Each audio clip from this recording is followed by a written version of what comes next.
We have the tech to get food delivered in 15 minutes, but we all have horror stories about buying tickets. The Game Time app gives fans the advantage. Get amazing tickets in just a few taps. Fees are included, so what you see is what you pay. And the Game Time guarantee means authentic tickets at the best price every time. Take the guesswork out of buying tickets to concerts, sports, comedy, and more with Game Time. Download the Game Time app and create an account for $20 off your first purchase. Terms apply.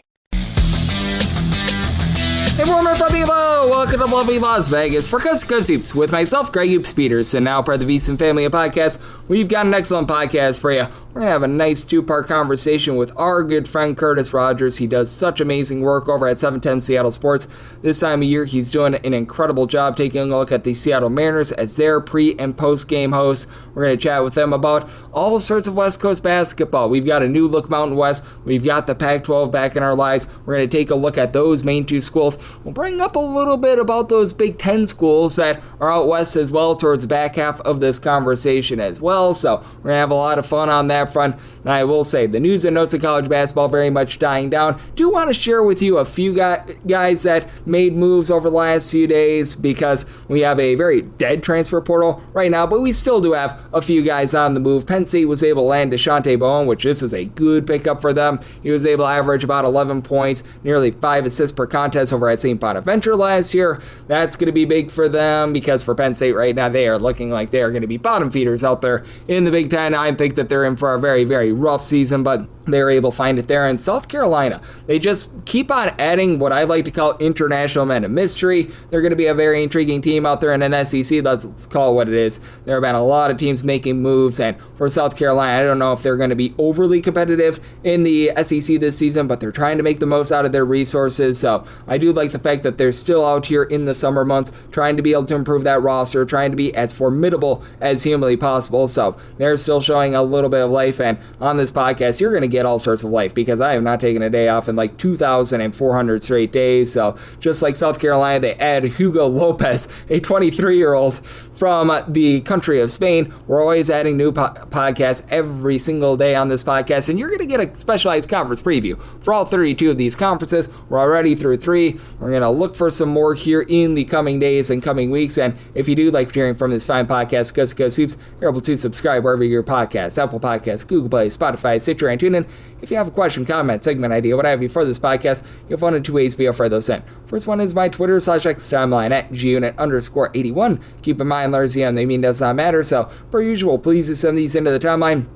Otherwise, find an Apple Podcast review. If you rate this podcast 5 stars, it's very much appreciated. From there, you're able to fire in whatever you'd like to hear on this podcast via that 5-star review, and as per usual, I beg of you, I plead with you, do send in those Twitter/X questions. Lets me know what you're looking for on this podcast, just how I can best get you set for the upcoming college basketball season. So please do fire those in, and I'll keep on firing up the great chats with some amazing guests, just like our good friend Curtis Rogers, who you're able to follow on the old Twitter/X, along with Instagram at @akidfromken, all together. And Curtis, it is always a pleasure, my friend. Thank you so much. Greg, thanks for having me on. Always happy to talk some college ball with you. And even though it's still quite a ways away from the start of the regular season, there's still plenty to get to in the game of college basketball. And I can't wait to dive into it with you. Absolutely. It is always fun chopping it up with you, Curtis. And Curtis, I want to talk to you about this because we are both lovers of West Coast basketball. As we know, the landscape has very changed. We now have the Pac-12 back in our lives. The Mountain West is very different as well. And we've talked a little bit about the Pac-12. We'll talk about that a little bit more in a few minutes. But how do you take a look at this new look Mountain West where for the longest time, Hawaii was a football member, but not a basketball member? They now enter into the basketball fold of things. And while you no longer have the likes of San Diego State, Boise State, I still feel like this is going to be a very fun and interesting conference for this season. I agree. And it's always interesting to see which teams will kind of jockey for position, especially in these new conferences, especially, the Mountain West, you kind of had always kind of penciled in San Diego State to a conference. You've always kind of penciled in the same old cast of characters. It's a lot different now. It's a much different look. You mentioned Hawaii joining the conference. I think Mountain West basketball is still something that should absolutely be taken not lightly. I think it should absolutely be taken seriously. And I think it does open the door for some of the teams that stuck around. I think I look at UNLV. This is a prime opportunity for them to potentially get back to where they've been historically. I also think that you've got Grand Canyon. They have shown themselves to be a very aggressive program in terms of program building, in terms of kind of gaining relevance in college basketball. Now they're in a much brighter spotlight in that conference. New Mexico has had a lot of success there at the Pit. And I think those are some programs, Greg, that I look at and say, you know what? I think there's some real opportunity for these schools to kind of put their feet first and really regain some respectability. You look at some of the schools that are joining. You mentioned Hawaii. UC Davis is an interesting one as well, especially coming from the Big West. And how about UTEP coming over from Conference USA? Reminded me of the old WAC conference when UTEP was part of that. So this Mountain West Conference, Greg, now it doesn't have the punch that it used to. No San Diego State, no Utah State anymore, Colorado State, Fresno State, Boise State. Those schools are gone. But I still think there's going to be some respectable basketball being played here in 2026 amongst the remaining universities. And I'm so glad that you brought up UTEP because they're a completely new-looking team because they pretty much lose everything from a season ago where, let's call it what it is, they weren't necessarily great out there in Conference USA. How do you take a look at some of these schools that they're making wholesale changes, they're really sticking a lot of resources in there, but it's sort of a sight unseen situation with a bunch of new guys? Right. And I think UTEP is kind of one of those programs where it is something that they are not better than what they have shown themselves to be over the last few years. Obviously, they do have a lot of history with that program, winning a national championship all those years ago. I think there's going to be a prime opportunity for them. And like I already said, UNLV a little bit ago, I think those are two programs, Greg, that I look at as ones that I'm surprised don't have the current day success that programs with their history, I think, should have, especially UNLV. I think that one is shocking. Obviously, you being out in Las Vegas. And I mean, the Las Vegas sports market itself has exploded over the last decade to where, UNLV football is a legitimate threat now in the Mountain West every single year, which has never been the case for as long as I can remember. Now you've got, a lot of dollars going into that program. All four major sports are going to be in Vegas within, the next few years when the A's move out there. Like the fact that UNLV basketball has not found that like miracle donor that's like, I will write a blank check to whomever to get this program back to where it was back when it was, competing for national championships under Tark and, with Larry Johnson and Stacey Augmon and Anderson Hunt, those great teams. I find it very surprising. And the same goes for UTEP. They've got a lot of really good players in their program's history. I think like Tim Hardaway being one of them. So I think there's going to be opportunities now with all those other schools kind of clearing the way for these programs to kind of step forward and say, we're still here. We're still, a good program. It's time to start paying attention to us. Yep, no question about it. I'm going to be very curious to see some of these teams try to be able to rise up. And you mentioned it with UC Davis, who was solid last year out there in the Big West, but they were never necessarily that creme de la creme team out there in the Big West. We'll see how they're going to be able to fare in this new landscape. As Curtis Rogers, who does such great work over at 710 Seattle Sports, he is joining me right here on Coast to Coast Soups. And you did mention it because with this new look Mountain West, they lost so many teams from seasons ago. They formed the Pac-12, which Washington State, Oregon State, they're pretty much alone two returning members. Obviously, we've got Gonzaga in there. Just how do you take a look at a conference like the Pac-12 where the rivalries, there's still a few that are lingering out there, but many of them are non-existent. We're going to be seeing some new ones, and we're finally going to be seeing Gonzaga having a little bit more difficulty on a night-in, night-out basis with their conference schedule. Yeah, and I think that is going to be one thing that obviously the casual college basketball fan will be watching closely. It's just how Gonzaga handles themselves against what is likely to be stiffer competition. I think Gonzaga is still going to be among the power schools in college basketball. I don't think they are going to have much trouble handling these other schools. Now, a trip to Utah State in Logan, Utah, with their student section, that's always going to be tough. Super excited to see Gonzaga take on San Diego State year in and year out. I hope that is a locked-in home and home every single year. I hope that's a protected rivalry.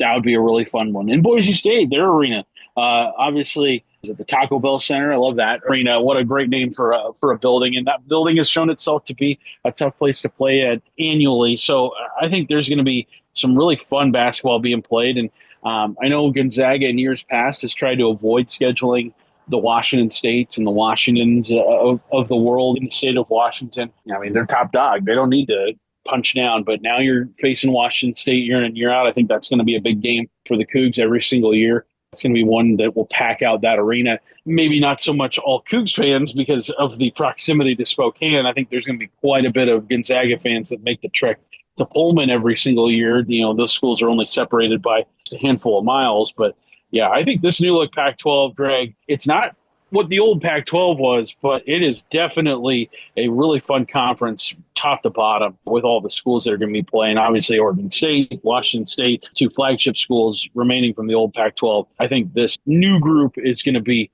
a really fun one, and I think it's going to be appointment viewing for sure for us college basketball sickos that are looking for something to watch deep into the night on a Thursday or a Friday or a Saturday. Absolutely. I do have to throw in there one correction, though. It used to be the Taco Bell Center for Boise State. It's now Extra Mile Arena. It's one of those that has had like 5 or 6 different changes. And here's a fun fact. I learned this from our good friend Matt Humans over here at VSiN. At Taco Bell Center, they didn't serve Taco Bell. Like, it's rightful that they lost the name, because if you don't sell Taco Bell at the Taco Bell Center, you don't deserve the name of the Taco Bell Center. So rightfully so. I guess hopefully they're giving out frequent flyer miles whenever you have to go to Boise State, because you're going the extra mile to go to Extra Mile Arena. And a man that does go the extra mile, that'd be Curtis Rogers of 710 Seattle Sports. He's joining me right here on Coast to Coast Hoops. And we've talked a lot about the Mountain West already. We're starting to dive in on the Pac-12. I want to bring up this school with Curtis on the flip side, Oregon State. What do we make out of them?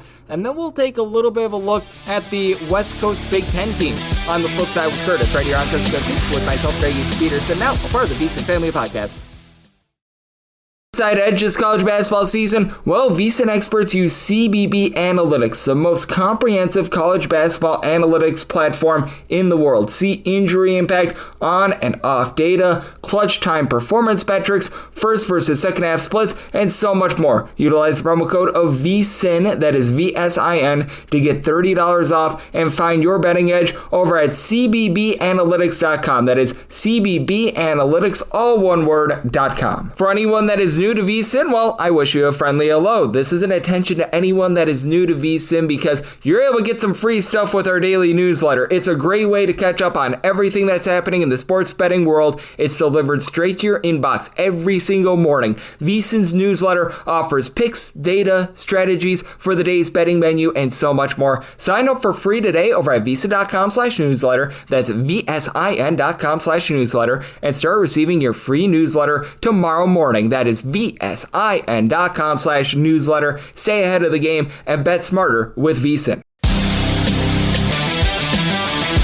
And we're back here in lovely Las Vegas for Coast to Coast Hoops with myself, Greg Peterson, now part of the VSiN Family Podcast. Always a pleasure to be joined by Curtis Rogers, who does such amazing work over at 710 Seattle Sports, looking at this great game that we all know and love of college basketball all 12 months out of the year. He's doing great work right now as the Seattle Mariners pre- and post-game host on the radio side of things over at 710 Seattle Sports. Follow him on the old Twitter/X at a kid from Kent altogether. And I properly eviscerated the fact that there was never Taco Bell served at the Taco Bell Center, but how about if we take a look at another team that's out there in the Pac-12, because I think that it's going to be interesting to see what we get out of Oregon State.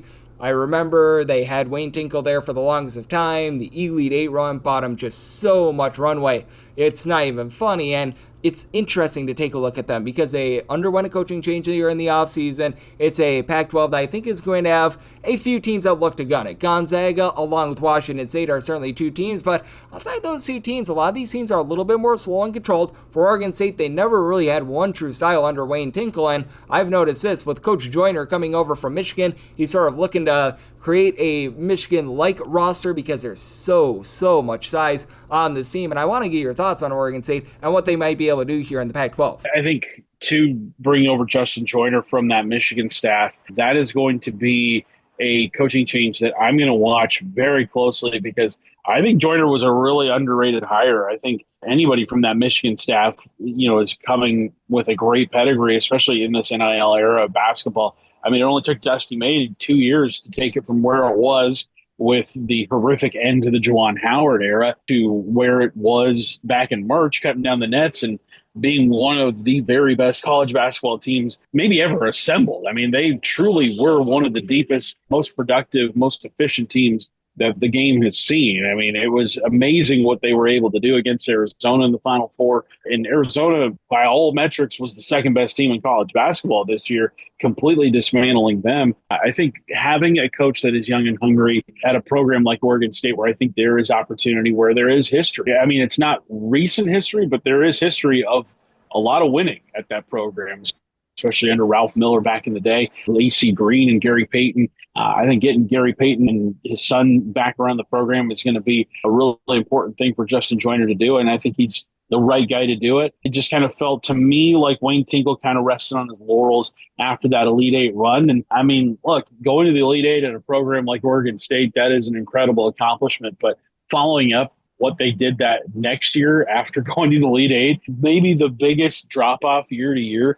in college basketball history. I mean, they went from an Elite Eight run nearly to the Final Four to probably the worst team in the Power Five conferences that following season. Very shocking fall at Oregon State, how quickly it was. But I think the Beavers this year are definitely going to be a team that hopefully is a lot more competitive, because I think that fan base deserves a really good program, especially with all they've been through over the last 4 or 5 years, the dismantling of the old Pac-12 and just kind of having to stay afloat in the WCC, and now they're back in the new Pac-12 holding things down. I just think too that is a program that for years and years and years was able to compete at the highest level of college basketball. Why not continue to do it? I think this is going to be a great opportunity for them in a much more competitive league than what I think the WCC was over the last couple of years. Yep, I'm right there with you. I do think that it's going to be an amazing league. And Curtis, I just want to keep this last one open-ended. Is there a team or two right now that maybe we have yet to bring up on this podcast as out here on the West Coast that maybe should be getting a little bit more love than what they deserve, than what they have been getting? Because for me, Oregon State is very clearly that team. I think that they're going to be really good for this upcoming season. But is there one or two West Coast teams that maybe is being slept upon a little bit that you think could be creeping up on people and could be in for a good year? I think it's time that USC starts to make some big gains under Eric Musselman. I think they are a team that, they bring back a lot, and they also have a lot of tournament hopes this year. I think they could absolutely get back to the tournament. Elijah Arenas is back after he missed most of his first season. Rodney Rice is back as well. They got all transfers. KJ Lewis, former Arizona guard, former Georgetown guard, he's back out west playing for USC this year. He's a really good perimeter defender and also can create his own shot in a good way. So I think USC, Greg, I'm not saying that they're going to win the Big Ten or anything, but I definitely expect to see their name called on Selection Sunday this year if everything goes right for them. And I think it's about time Eric Musselman really got things going. I thought it was a good hire made by USC to get him out west. You'd think with his energy and with his ability to build a program the way he did at Arkansas, I'm surprised it's taken him as long to kind of get some buy-in over there in LA. So I think this year for USC, it's setting up to be one that I think they are back to respectability. Do I think they're going to win the Big Ten? No, but I do think they are going to get probably 20-plus wins this year and hopefully back in the NCAA tournament. I'm right there with you, and I love what UCLA has done here in the offseason as well. Another one of those West Coast schools that has gone into the Big Ten and really not had a ton of success quite yet, but we always have success when you're aboard, my friend, because you, Curtis, you do an amazing job looking at this great sport of college basketball all 12 months out of the year. I know you're doing a great job on the baseball front right now as pre- and post-game host for the Seattle Mariners and so much more. So love the good people at home know it's all on tap for you and how people can follow along on social media and other platforms. Yeah, we've got a lot of great stuff coming up here in the summer months at seattlesports.com. Seattle Sports YouTube page is where you can go to subscribe, catch all sorts of clips from our daily shows, all sorts of original content as well. We're even doing World Cup stuff too around here because Team USA plays in Seattle, so it's going to be a lot of fun covering that. So yeah, just everything for everyone here in the Great Northwest. And Greg, always happy to talk some college basketball with you, even in the midst of summer. And I can't wait for the weather to cool down a little bit here as we get closer and closer to college basketball season, because I think we're geared up for a really special season, just like this last year. NIL era has really changed what college basketball can be, and I think it's changed for the better because you're seeing a lot of talent stay, and I think that is great for the college game. And I love being able to talk it with you, and I look forward to our next time doing so. Absolutely. I think that it is great for the game, and what is great for this podcast, being able to get Curtis aboard. So big thanks, Curtis, for joining me on Coast to Coast Hoops, now part of the VSiN family of podcasts. And if you do like hearing from this fine podcast, Coast to Coast Hoops, you're able to subscribe wherever your podcast, Apple Podcasts, Google Play, Spotify, Stitcher, and TuneIn. If you have a question, comment, segment idea, what have you for this podcast, you have one or two ways to be able to fire those in. First one is my Twitter/X timeline at Junit_81. Keep in mind, letters they mean does not matter. So as per usual, please do send these into the timeline. And the other way, that is find an Apple Podcast review. If you rate this podcast 5 stars, it is very much appreciated. And then from there, you're able to fire in whatever you'd like to hear on this podcast via that 5-star review. And I'm with you guys every single day on this podcast. We're over 2,300 straight days without a missed podcast, so you can bank on having a fresh podcast every single AM, all these great guests, and so much more. And be on the lookout for those conference preview podcasts, and then once we get back in season, picks and analysis on every single game, every single day. So I appreciate you tuning in today, and I'll be back with you once again tomorrow. Thank you. We have the tech to get food delivered in 15 minutes, but we all have horror stories about buying tickets. The Game Time app gives fans the advantage. Get amazing tickets in just a few taps. Fees are included, so what you see is what you pay. And the Game Time guarantee means authentic tickets at the best price every time. Take the guesswork out of buying tickets to concerts, sports, comedy, and more with Game Time. Download the Game Time app and create an account for $20 off your first purchase. Terms apply.